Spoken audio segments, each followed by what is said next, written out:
Suele pasar desapercibido uno de los hechos culminantes de la vida española del año de 1812. Estábamos en plena invasión napoleónica. España estaba asistiendo a la caída de su imperio en América por culpa de quienes manejaron tan mal las relaciones americanas como cabía hacerlo.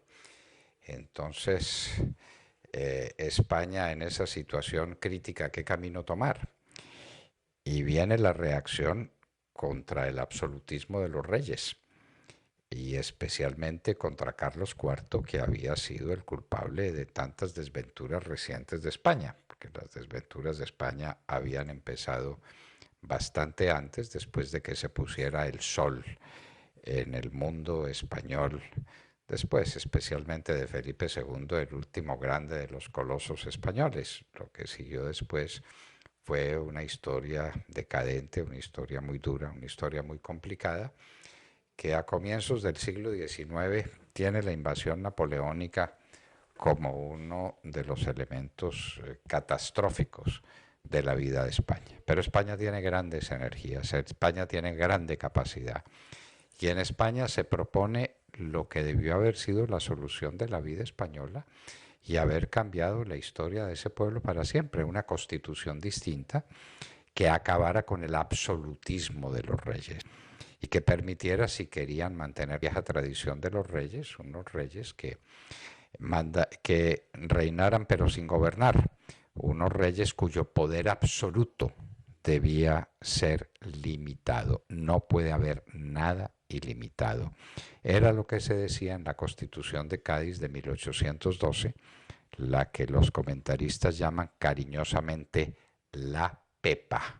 La Pepa es la Constitución de 1812, que tenía unas bases esenciales: acabar el poder absoluto de los reyes, darle espacio a la división de poderes, la división de poder entre el poder del rey y el poder del gobierno que acompañaba al rey, con los poderes legislativos y con las cortes judiciales. Allá se llama en España a las cortes, al Congreso, no con el poder judicial, con los tribunales, que tenían que ser independientes e imparciales.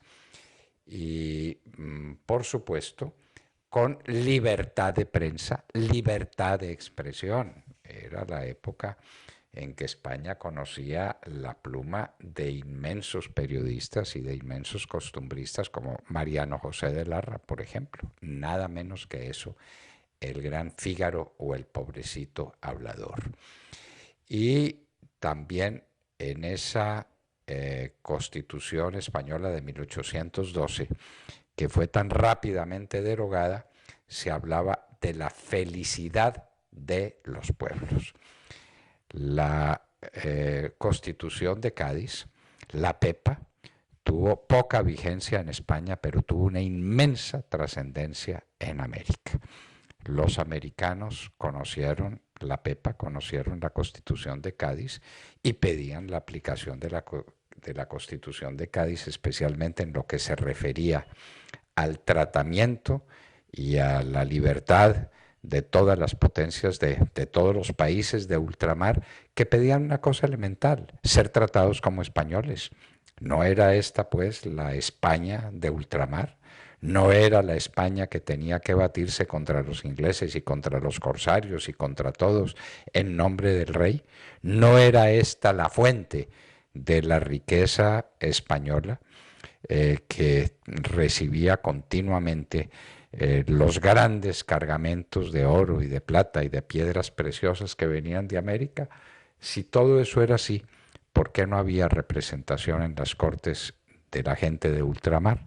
Ese fue el comienzo teórico, conceptual, de la independencia de América. Estamos en 1812, ya se había dado el grito de independencia en 1810, y toda la guerra de independencia se dio contra el absolutismo, inclusive apoyando muchas veces a Fernando VII, pero con la condición de que viniera a gobernar América. Y en el comienzo de todo ese proceso, de toda esa ebullición intelectual y de pensamiento político, está la PEPA, la Constitución de Cádiz de 1812,